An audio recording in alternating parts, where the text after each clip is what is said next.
Bismillah, Assalamualaikum warahmatullahi wabarakatuh. Alhamdulillahi wassalatu wassalamu ala nabiyyina al-mustafa Muhammadin sallallahu alaihi wasallam wa ala alihi wa ashabihi wa man tabi'ahu bi ihsanin ila yaumiddin amma ba'd. Segala puji hanya milik Allah Subhanahu wa taala. Marilah kita senantiasa bersyukur atas segala nikmat yang telah Allah berikan sehingga di pertemuan kali ini kita dapat berjumpa kembali dalam rangka belajar bahasa Arab. Ta'allumul lughatil Arabiyyah, belajar bahasa Arab. Pada kesempatan kali ini kita masih membahas tentang mubtada dan khabar. Sebagaimana yang telah kita ketahui bahwasannya mubtada itu adalah suatu isim yang marfu kemudian ma'rifah yang terletak di awal kalimat, maka dia dinamakan mubtada. Dan apabila di sana ada mubtada maka juga di sana ada khobar. Sebagaimana yang sudah kita jelaskan, khobar ini adalah penjelas dari mubtada, sehingga kalau ada mubtada tidak ada khobar maka kalimat tersebut belum dapat dipahami atau belum sempurna, belum menjadi jumlah mufidah, kalimat yang bermanfaat. Di sini ada kata al-waladu shaghirun. Al-waladu shaghirun. Al-waladu, ya, al-waladu di sini adalah isim. Al-waladu ini adalah isim. Ciri-cirinya sudah kita pelajari, ya. Ciri-cirinya ma'rifah. Apa ciri-cirinya ma'rifah? Ma'rifah di sini kata al-waladu ini asalnya adalah waladun. Nah, asalnya adalah waladun. Namun kata waladun belum ma'rifah. Bagaimana cara menjadikannya ma'rifah? Maka ditambah al sehingga menjadi al-waladu. Ya, artinya anak itu. Anak laki-laki itu. Al-waladu, anak laki-laki itu. Kenapa? Ya, shaghirun. Anak laki-laki itu kecil. Shaghirun. Kecil. Shaghirun artinya kecil. Bisa artinya al-waladu shaghirun, anak laki-laki itu kecil, atau bisa juga diartikan anak laki-laki itu adalah kecil. Nah, di sini ada mubtada, al-mubtada'u. Jadi al-waladu di sini, ya, kita perhatikan dia adalah isim, kemudian marfu'nya dengan dhamma saja, kemudian yang kedua ma'rifah, ada al. Kalau kata, ya, ketika ditambah al, maka dia jadi ma'rifah dan bisa menjadi mubtada dan terletak di awal kalimat. Kemudian di sini ada khobar. Khobar tadi sebagaimana yang kita jelaskan, ya, kita pelajari, khobar itu adalah penjelas dari mubtada. Sehingga, ya, ketika khobar ini ditulis di sini, ya, maka dia membuat mubtada ini jelas. Sehingga menjadi al-waladu shaghirun. Anak laki-laki itu kecil, atau anak laki-laki itu adalah kecil. Ini adalah contoh yang pertama. Kemudian juga contoh yang kedua. Di sini ada kata al-mudarrisu kabirun. Al-mudarrisu kabirun. Guru itu besar. Guru itu besar. Guru itu besar. Nah, di sini al-mudarris di sini, ya, isimnya sudah ma'rifah. Isimnya sudah ma'rifah. Apa tanda dia ma'rifah? Ada al di sini. Ada al, sehingga kata atau isim yang sudah dikasih al, ya, baik al-qamariyah maupun as-syamsiyah, maka dia menjadi jelas dan bisa menjadi mubtada. Mubtada, ya, isim yang marfu kemudian ma'rifah ditandai al, terletak di awal kalimat. Al-mudarrisu kabirun. Guru itu besar. Kabir ini menjadi khobar mubtada, menjadi khobar mubtada, sehingga, ya, mubtada ini tanpa khobar maka dia belum jelas. Ya, belum dapat dipahami dengan baik. Belum dapat menjadi jumlah mufidah, kalimat yang bermanfaat atau memberikan manfaat. Seandainya kita mengatakan al-mudarrisu duna kabirin, ya, tanpa khobarnya, maka dia belum jelas. Misalnya al-mudarrisu, guru itu. Kenapa guru itu? Makanya kita harus berikan khobar. Guru itu besar. Khobar, ya.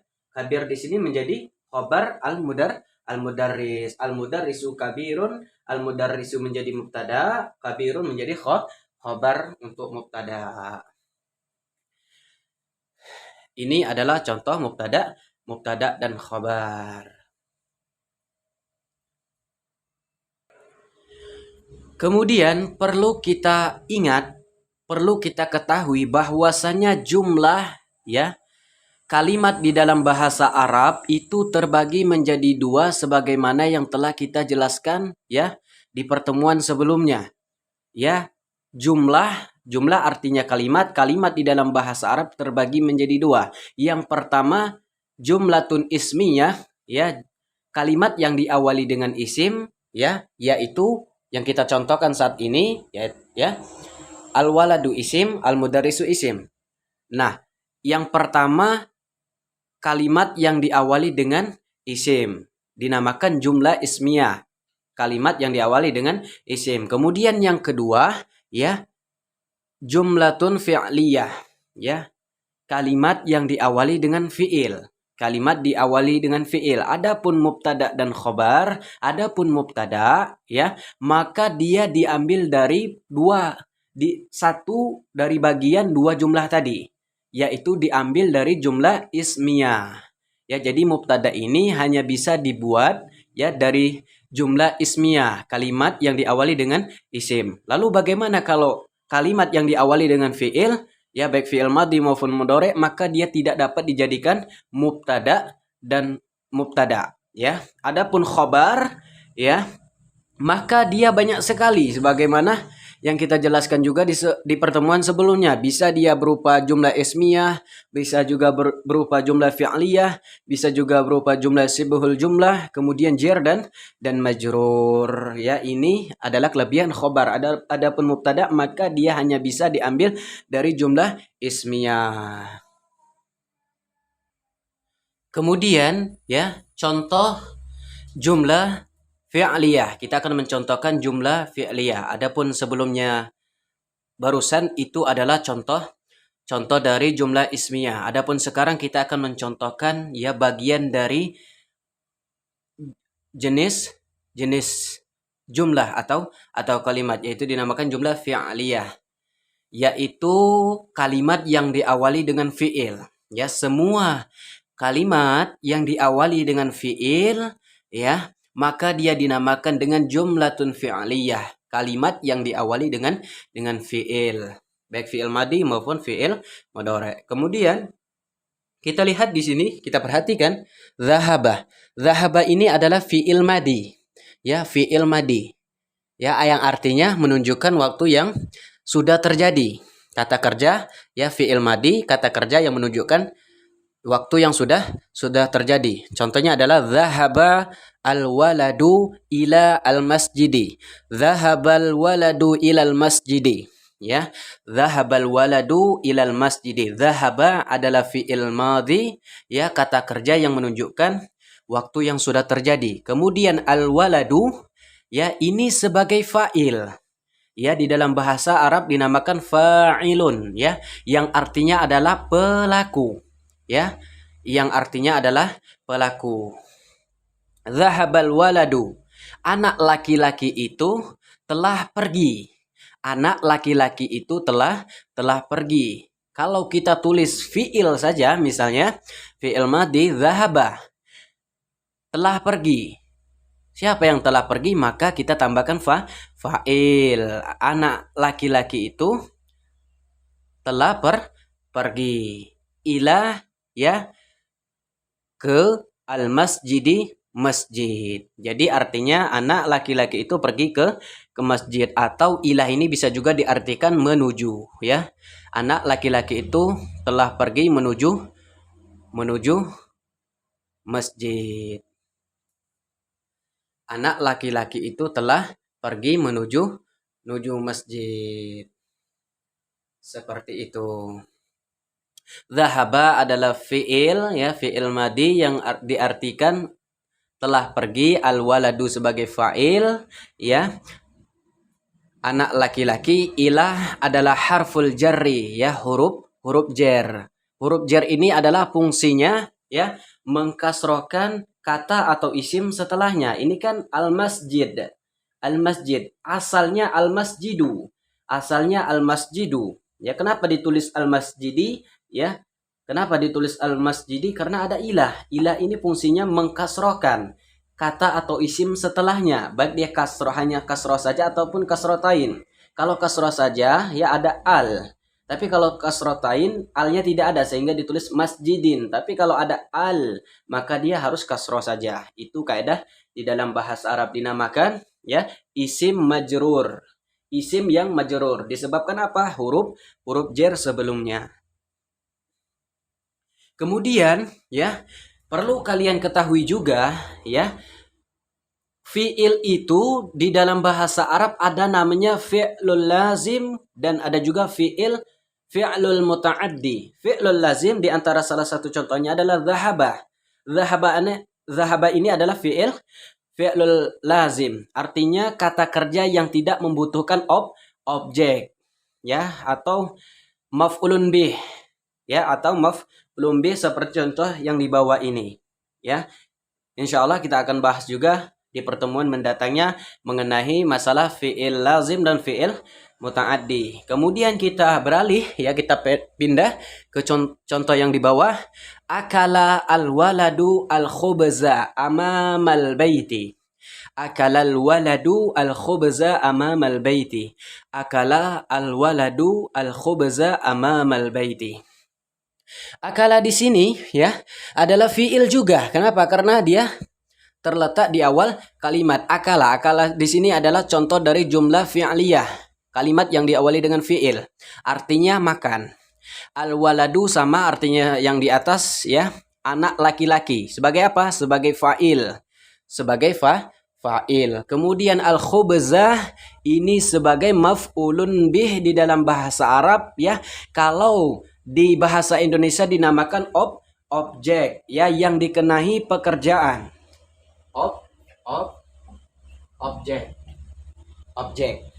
Objek itu artinya yang dikenai pekerjaan, sehingga ya kata akalal waladu tanpa objek atau maf'ul bih belum sempurna. Kita artikan anak laki-laki itu telah makan. Anak laki itu telah makan. Makan apa? Telah makan. Jadi kita tambah objek atau dinamakan maf'ulu bih. Jadi anak laki-laki itu telah makan roti. Jadi ya akala di sini sebagai fi'lul muta'addi ya, fi'lul muta'addi. Kalau zahabah yang di atas adalah fi'lul lazim, tidak membutuhkan objek atau maf'ulun bih. Adapun akalah adalah fi'lul muta'addi, kata kerja yang membutuhkan objek atau maf'ulun bih, atau juga diartikan maf'ulun bih ini yang dikenai pekerjaan. Kemudian amamah ya, amamah di sini sebagai pelengkap ya. Dia adalah zorful makan ya, zorof makan ya, menunjukkan keadaan tempat ya, menunjukkan tempat. Amamah, dan amamah ini fungsinya juga mengkasrohkan kata atau isim setelahnya ya, sehingga dibaca amamal baiti, enggak dibaca amamal baitu atau amamal baitah, tapi dibaca amamal baiti. Adapun al-baiti ya, dia jadi ismul majrur, isim yang majrur disebabkan apa? Zorob makan, yaitu amama. Dan ini hanyalah pelengkap saja ya. Kalau kita cukup mengatakan akalal waladul khubzah itu sudah cukup. Adapun amamal baiti itu adalah pelengkap dari kalimat jumlah fi'liyah ini ya, kalimat yang diawali dengan fi'il. Akalal waladul khubza amamal baiti. anak laki-laki itu telah makan roti di depan rumah seperti itu. Kemudian kita di sini sedikit bertanya, kenapa dia akalal waladu, enggak al walada atau al waladi? Karena ya al waladu di sini adalah sebagai fa'il. Fa'il ya. Fa'il di dalam bahasa Arab itu harus marfu, enggak boleh mansub apalagi majrur ini pada asalnya. Meskipun ya di pertemuan mendatang kita akan bahas ada ya yang ada yang mabni, ada yang membeni. Dia mabni alal fathah tapi dia kedudukannya fa'il, dan itu sudah dalam sekali pembahasannya ya, sudah luas sekali. Kita bertahap untuk belajar bahasa Arab. Kemudian ya mungkin pertemuan kita kali ini cukup sampai di sini. Semoga apa yang kita bahas dapat bermanfaat bagi yang mengajar, begitu pula yang belajar. Terus ya bagi yang ingin bisa belajar bahasa Arab, terus semangat. Jangan lupa ya banyak-banyak belajar kepada para ustadz yang memang mereka mumpuni atau pandai di dalam segi atau bidang bahasa Arab. Kemudian kita tutup ya pertemuan kita ini dengan doa kafaratul majlis. Subhanakallahumma wa bihamdika asyhadu an la ilaha illa anta astaghfiruka wa atubu ilaik. Assalamualaikum warahmatullahi wabarakatuh.